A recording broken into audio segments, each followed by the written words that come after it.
Hey BookTube, welcome back. It's been a while since I've done a Friday Reads, but I thought I'd go ahead and do one. I'm off today. Want to catch you up on what I've been reading and also a chance to do a little bit of a book haul. So this will be a Friday Reads / book haul. First off, there are some of the books I'm finishing up for the October Readathon. There's 6 days left as of my filming this.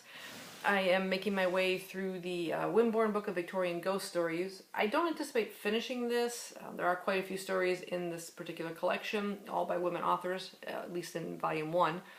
And I'm only about 6 stories in, so I'm just kind of reading them as a little bit of a breakup between some of the other books I've been reading. So far I've read one by Elizabeth Gaskell that was pretty decent. They're not overly spooky, they're more of a gothic feel to them. The next one up I'll be reading is by Harriet Beecher Stowe. A lot of the other authors I don't really recognize, but they're still fairly enjoyable. Like I said, not as ghostly as I would hope, but still pretty cool for the time that they were written in. The other book I'm finishing up is Captains Courageous by Rudyard Kipling. This meets the challenge of a book published in the same year as one of my favorite books.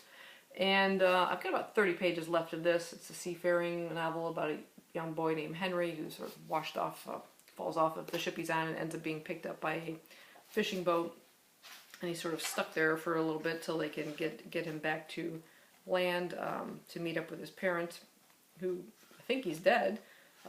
They don't know that he survived or was rescued. I'm enjoying it more than I thought I would, but I'll go into more detail about it when I do the wrap up. But it's got lots of wonderful illustrations throughout the book, and yeah, I am enjoying that one. In terms of audiobooks, I had already finished Cranford, so that was the last in terms of Victorian type of reads. I decided to pick up something completely different since it's the end of the readathon anyway. So I'm going with John Scalzi's Fuzzy Nation. I've read a couple other John Scalzi's books. I really enjoy them, and I really like them when they're narrated by Will Wheaton, and this one is. It's a sci-fi one featuring a man named Jack Holloway. He's a miner looking for rare jewels on behalf of Zara Corporation, who he works for. He's a loner, likes to work on his own. He's just on this planet with him and his dog. And he's a bit reckless sometimes. He lets his dog kind of set off the explosions with the remote control and stuff like that, which he's not supposed to do. But anyway, he ends up blasting and destroying this cliff, I guess, and when the Zara Corporation finds out, they cancel his contract. Well, he happened to also open up and discover a rare seam of these jewels at that moment, and now that they've canceled his contract, he says, well, then I can lay claim to this because I was working for you. You canceled it as of before that. So he ends up in a big dispute with them, and they come to an agreement where they decide, okay, we won't cancel your contract. We will offer you more for your findings and a cut or something like that of the findings and stuff like that. But the only reason that Zara Corporation is allowed to mine on this particular planet that he's on is because they've claimed that there's no intelligent life on there. But that's about to be disproved. He's going to find some kind of cute, fuzzy, bipedal creature along with its family on the planet. I haven't reached that part yet. I literally just started the audio book, but he's worried now that Zara Corporation is going to try and wipe out this life force on the planet. So anyway, so a little bit of sci-fi in my audiobooks is a big detour from the Victorian books I've been reading. So that's what I'm currently reading, currently involved in. On to the book haul. I've got just 4 books, so it's a rather small one, but I also have one non-book related item. And if you follow me on Instagram, you will have already seen these. But we're selling these at work. I just loved it. I had to grab a pair. And there's a pair of socks called, it says, Books Make Me Happy. You Not So Much. There's a couple other ones, different designs and stuff, but I really got a kick out of these, so I had to grab a pair. On to the books. Still with a bit of a Victorian theme is this one of a black spine edition from Penguin that showed up by Elizabeth Gaskell, and she's quickly becoming a favorite of mine. This is Ruth, and a fairly thin one. I'll just go ahead and read the synopsis for you. Ruth Hilton is an orphaned young seamstress who catches the eye of a gentleman, Henry Billingham, captivated by her simplicity and beauty. When she loses her job and home, he offers her comfort and shelter, only to desert her cruelly soon after. Almost destroyed by grief and shame, Ruth is offered the chance of a new life among people who give her love and respect, even though they are at first unaware of her secret, an illegitimate child. But when Bellingham enters her life again, Ruth must make the impossible choice between social acceptance and personal pride. So in writing Ruth, Elizabeth Gaskell daringly confronted prevailing views about sin and illegitimacy with her compassionate and honest portrayal of a fallen woman. So that sounded really good. The next one is by Jules Verne. I do have some of his books in my collection, but this particular story for some reason wasn't in that collection. This is The Mysterious Island. It's one of those Penguin Modern Library editions. I'm not a big fan of mass markets. I mean, they're okay sometimes, but I would prefer this in a little bit like larger trade format, but especially for one that thick. There are some illustrations throughout. If I can pull one up. Oh, there's one a little darker, but there's just ink drawings or some sort. And I'll read the synopsis for you here. It says it's based on a true story of Alexander Selkirk, who survived alone for almost 5 years on an uninhabited island off the coast of Chile.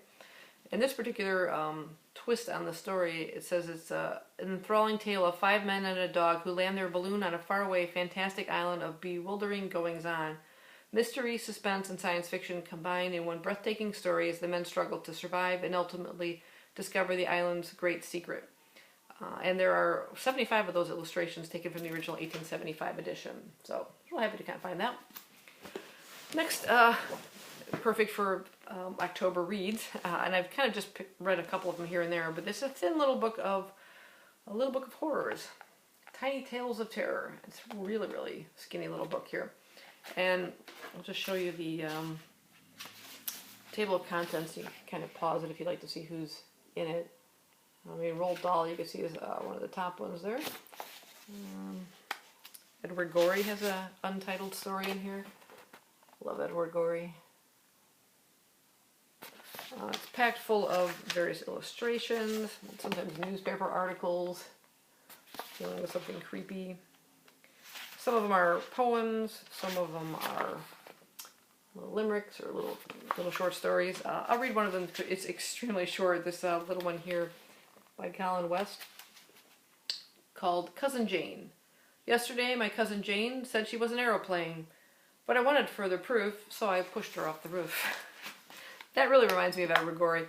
But anyway, yeah, I had picked it up. It sounded really cute. And the last one is one I hadn't actually heard of, which I'm surprised. And then it says on the back it's clearly been overshadowed by her Titanic success. And this is Mary Shelley's The Last Man. So clearly overshadowed by Frankenstein. The Last Man is a powerful post-apocalyptic tale and precursor to the much later science fiction novels of H.G. Wells, George Orwell, Philip K. Dick, and Harlan Ellison, among others. It says it's her neglected masterpiece tells of a future laid waste by plague. Lionel Varney, an indolent nobleman, is immune to the savage effects of the disease, having been bitten by an early victim. Varney is forced to watch the long decline of civilization as humanity sinks slowly into extinction. I can't believe I've never heard of this before. This would have been great for my Apocalypse-a-thon. If I don't get to it before September next year, it'll be part of my next one. It says Essential Gothic, Sci-Fi, and Dark Fantasy. This is, I guess, this publisher, Flame Tree 451. From mystery to crime, supernatural to horror, and fantasy to science fiction, Flame Tree 451 offers a healthy diet of werewolves and mechanical men, bloodthirsty vampires, dastardly villains, mad scientists, secret worlds, lost civilizations, and escapist fantasy. Never heard of that particular publisher, but a really nice edition of it, so I was happy to track that down.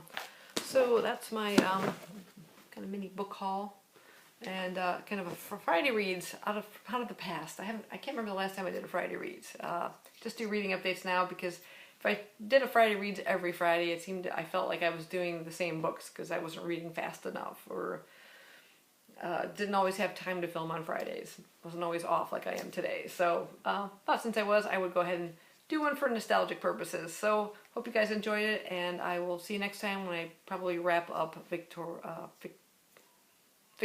Oh my god, I forgot what it was called. I'm gonna go finish reading.